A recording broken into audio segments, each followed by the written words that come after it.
All right, welcome to another episode of the Lockdown Podcast. Due to busy schedules and internet sucking, it is just me tonight. So I WWE is been absolutely greedy. Um, the next WrestleMania that is supposedly it's or not supposedly it is in Saudi, and Nick Khan thinks people are going to travel, and I think that's outlandish and crazy. Like, people that have money probably are like, probably not. But we'll get to more of that. So Raw kicks off with the Vision coming out and Seth basically giving, his similar speech as always. Ahead of Crown Jewel, or basically after Crown Jewel, him winning, and basically, you know, talking it up, right? And so, the Vision, you've seen the cracks forming, with the disagreements, or like the disgruntled look between Paul Heyman and Seth Rollins, and you feel like there was something there.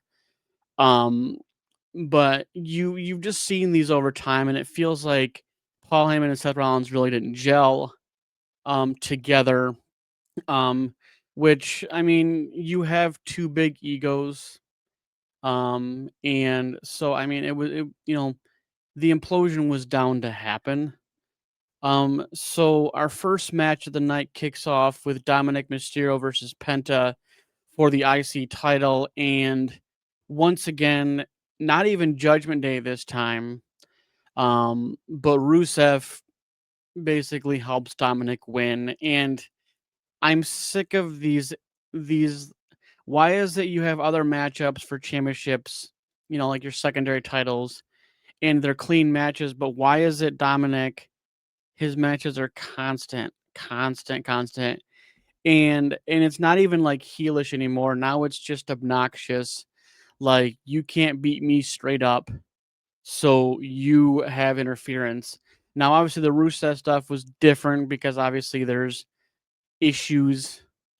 Um, you know, but it really, what's funny is the issues were more like Rusev was basically mad that Dominic won and got help and everything else like he does all the time. And so interrupting this match was kind of twofold, I guess. Um, but obviously Dominic wins, but it's like, I mean, do you win? I mean, like, it's ridiculous that like the refs just play like the blind mice, and they don't see things, or they intentionally don't look. And it's like, it's to the point where, like, the refs, it's bad. It's just bad. And not being able to see these things is it's pretty ridiculous. Um, but I guess that's just the way it goes, and that's the recipe, that's the cook. That's just what it is. Um, Now we've been seeing, this feud for a minute now, maybe at least about a month or so. Probably, I mean, I guess probably months. In regards to the Kabuki Warriors and Io Sky, and the issues with Rhea Ripley on top of that. And so obviously we had gotten that match at Crown Jewel, and it's not done. And I would say that this is very good mid card filler, to have a semi decent storyline. But obviously Rhea Ripley does beat Kairi Sane, but like, obviously Asuka comes out, or Asuka was ringside, obviously ends up, beating the living crap out of Rhea. I think Rhea has a legitimate injury. I believe so. I don't think it was from this. I think it might have been a live show. Um, but yeah, it's kind of a mess. But I guess, as long as we're getting Rhea on TV, the crowd's gonna be happy. This is one of those segments, these storylines that it doesn't have to be so much that it's like overtaking the show, right? it's good filler, it's good entertainment. You're getting, a lot of women wrestling performances lately, and so they're being able to show the skill set, which is good. I mean, more diversity with a product, the better, right? And they're giving them more time. They're not making them kind of squash matches, and so they're really doing something with it. Um, but the next match of the night was Bronson Reed versus Jimmy Uso, which is another recycled match that we're all kind of over. Obviously, like we've been seeing Bronson Reed, Braun Breaker versus Jimmy Uso versus Jey Uso versus both of them. And it's just this like merry-go-round of matchups that we've had to digest, and like I'm over it. Like I hope that this is basically a lead up to the Survivor Series War Games thing, and hopefully we can have some definitive end to it, because we're all kind of bored of it. WWE constantly recycles matches. And speaking of recycled matches, you have Lyra Valkyria and Bailey versus Roxanne Perez and Raquel Rodriguez. And again, another recycled match. Now, now I don't know what the game plan is with this Bailey split personality stuff going on, but like it's kind of it's very mid, right? Like I don't feel like there's a lot of ground to it. Like, either you're going to bring back one or keep the other, but it's like it, like this Bailey and Lyra thing's been going on, those two alone, for a year. Raquel Rodriguez and Roxanne Perez, when she stepped in, became the forefront of everything. And like, it's just boring because it's the same thing over and over again.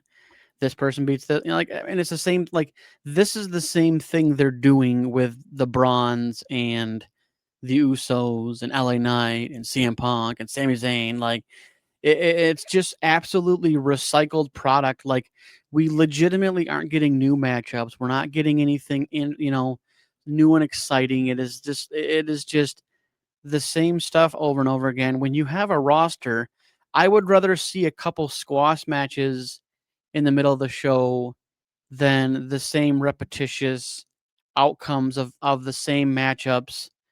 And it's like you want to complain about, you know, having a roster and being able to pay everybody, but it's like you're getting rid of people because you're not doing your job as far as storylines for them.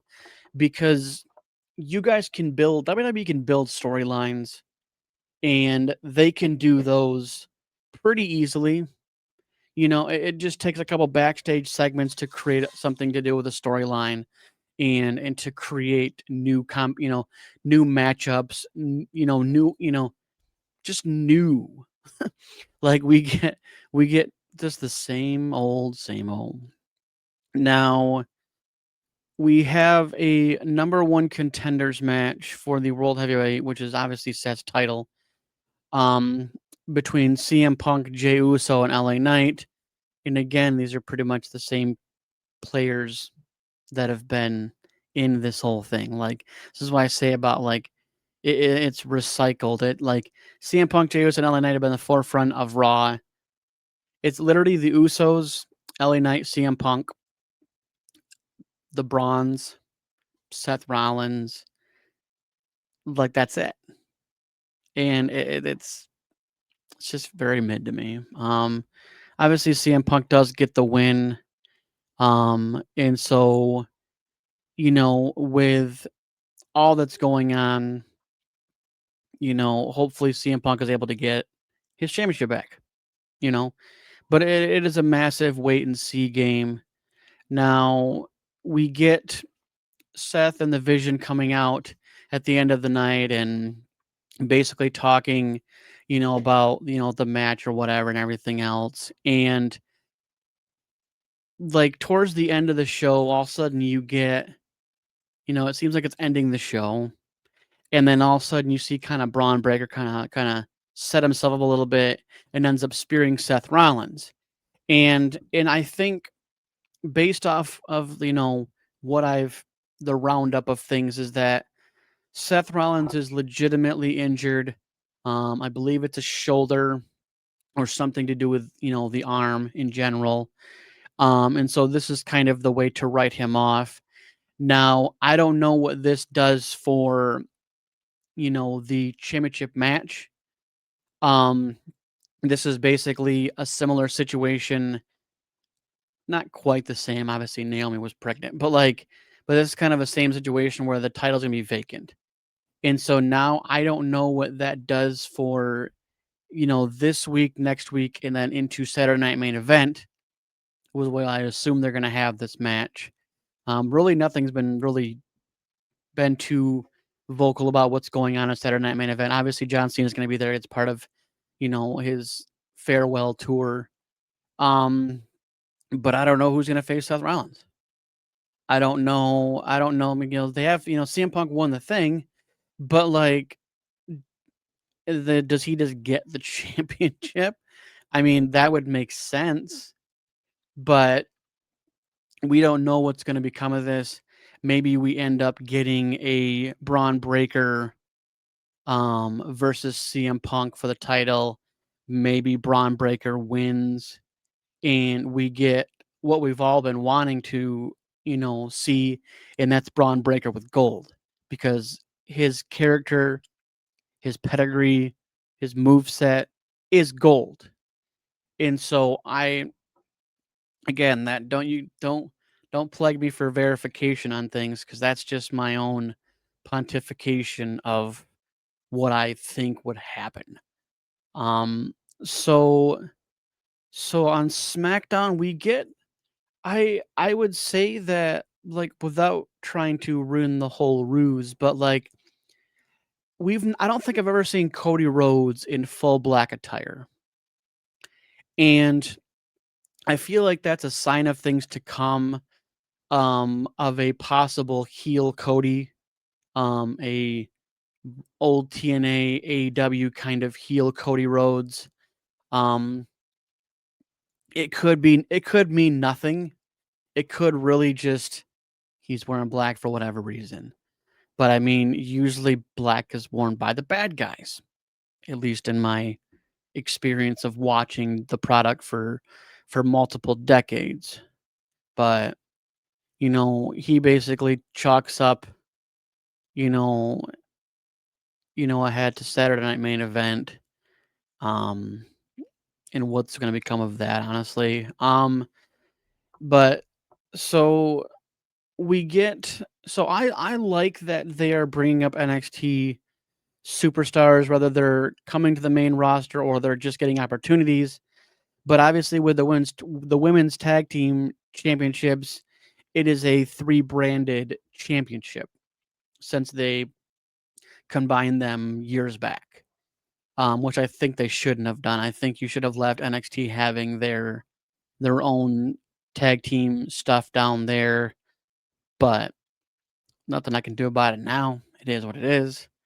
But honestly, like, we got a good match with Alexa Bliss and Charlotte Flair, the champions, versus Sol Ruka and Zarya, and I have to say the match was sloppy, and I think I don't know whose fault it would be. I'm not gonna go down the botch train. I wouldn't, like, that's stupid. I'm not going on the botch train. Mistakes happen.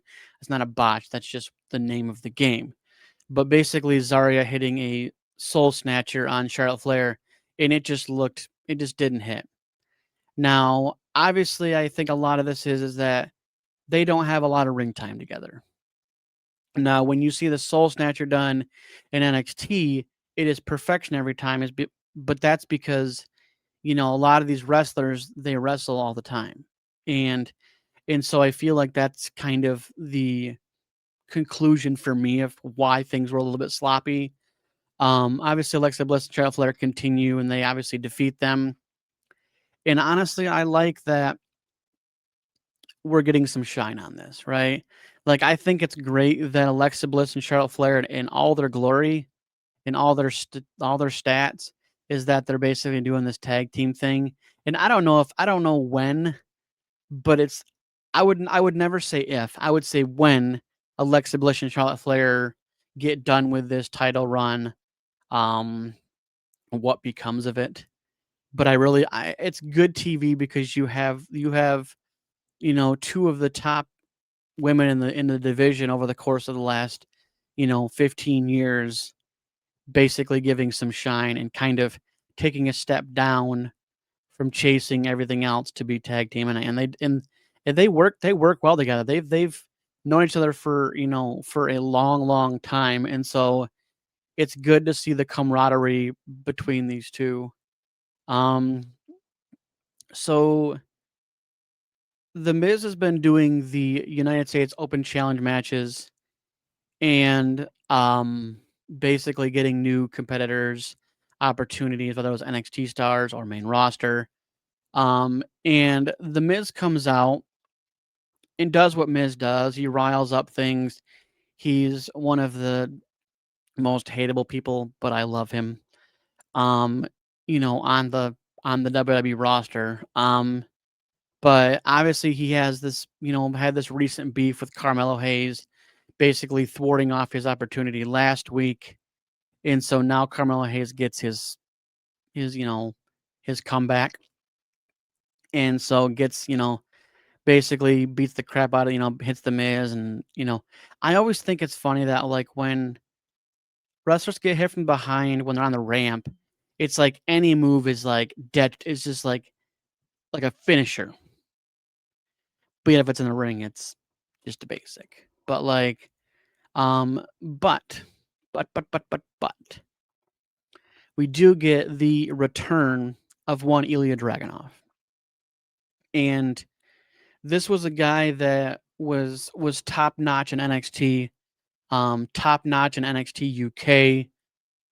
He was the one that dethroned Gunther of the NXT UK Championship in an honest to God insane match. But so we get the return, and I don't like I think sometimes when superstars return, sometimes WWE misses the mark. Like they'll bring them back and then not have much for them and they kind of drift. Now, I'm glad that, you know, that Ilya Dragunov is back from his injury that was quite some time ago, and to see him back in his full stride and obviously comes back and defeats Sami Zayn for the United States Championship. And I'm not mad about this. I think that the men's United States Championship and the men's IC should be workhorse titles. And the fact that Sammy is doing this every week, it's exciting, it's entertaining. You know, Sammy's had a lot of great matches, and honestly, this one was no slouch either. Um, but you know, Ilya gets the win, and I'm not mad about it. I like that. You know that it's bringing more excitement every week to SmackDown in regards to title opportunities, different matchups. And so I hope that Ilya continues the open challenge thing. Um, I think it's exciting. I'd like to see him keep that, but you know, we'll see what becomes of this Friday if he does something of that nature. But it's purely wait and see, and that's like the biggest thing I say about WWE product is it's a lot of wait and see because you don't know how the plans will change. You know, the storylines might change, matchups might change, and so you don't know. So really, you just kind of enjoy the product. So I'm all for it. Um, so the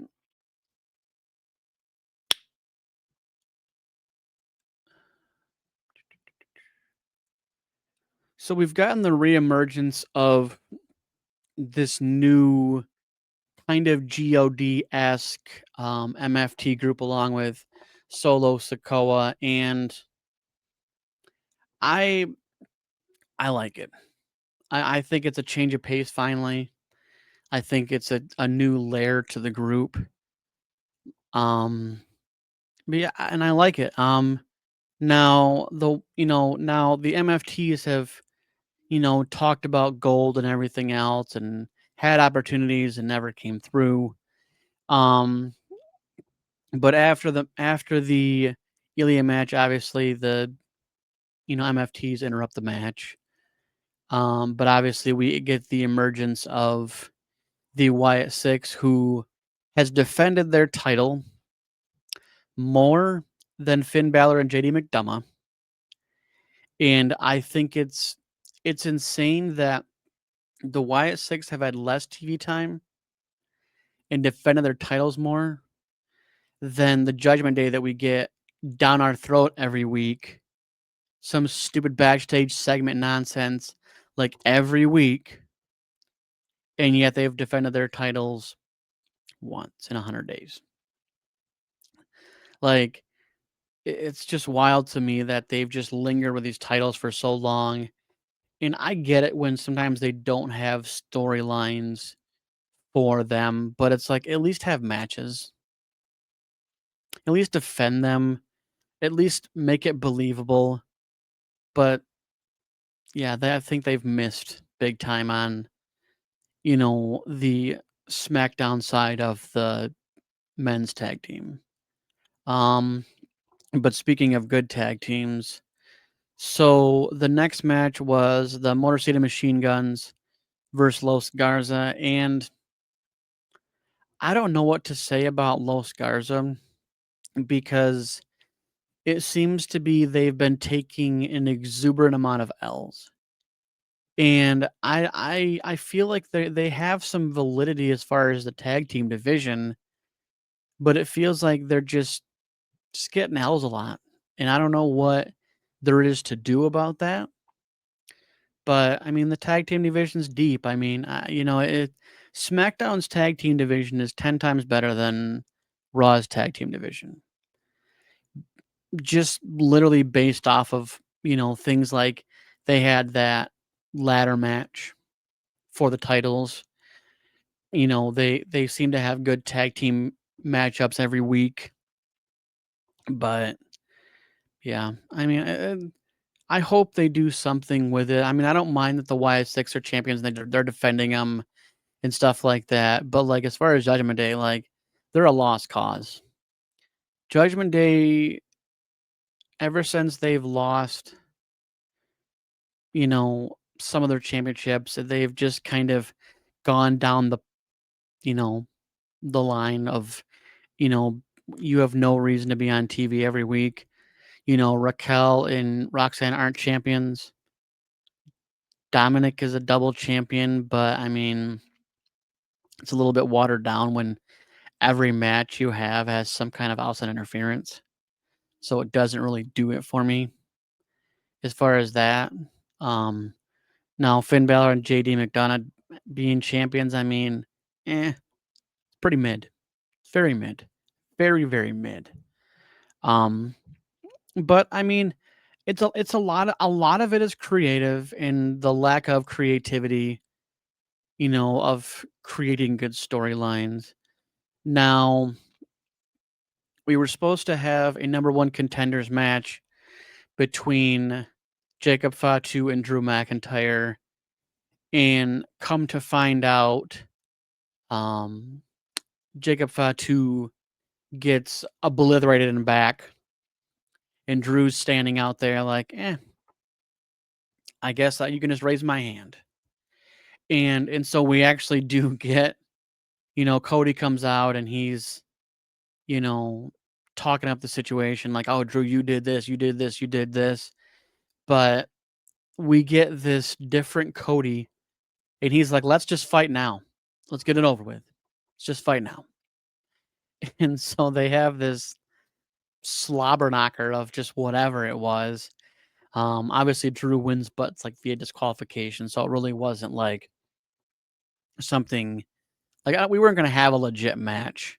Like it was just a brawl that was allowed to happen. Um, but I think this how Cody's behaving, it's giving very heelish vibes to me. And so I really think that these are like those cracks that you see in storylines or characters or tag teams or groups or whatever it be that lead you to believe that there's some kind of heel thing in the works. Um, I mean, we'll wait and see. I hope that they do something with it, and don't waste our time for 6 months on trying to develop something. Like, if you're going to do it, just let her loose. Just take the dog off the leash. Let him do what he do. And if it works, it works. If it doesn't, it doesn't. Now, next Saturday is Saturday Night Main Event, which would be I believe, November 1st. And so there really hasn't been much, like, said as far as who the matchups are going to be. We don't know if, we know that John Cena will be on Saturday Night Main Event, but we don't know who he'll face. So, I mean, I feel like we're going to find out here in the next 2 weeks. John does have 4 more appearances. That being, I believe, 2 Raws, Saturday Night Main Event, and I believe Survivor Series. So, we'll see what happens. So, I mean, I don't know how really else to say it. I mean, it is purely wait and see. So, we'll put a pin in this and we'll see what happens, and we'll go from there, and we'll see you guys next week to hopefully have more, hopefully we have a full match card for Saturday Night Main Event, and we can break that down. So, this is the Lockdown Podcast. Peace.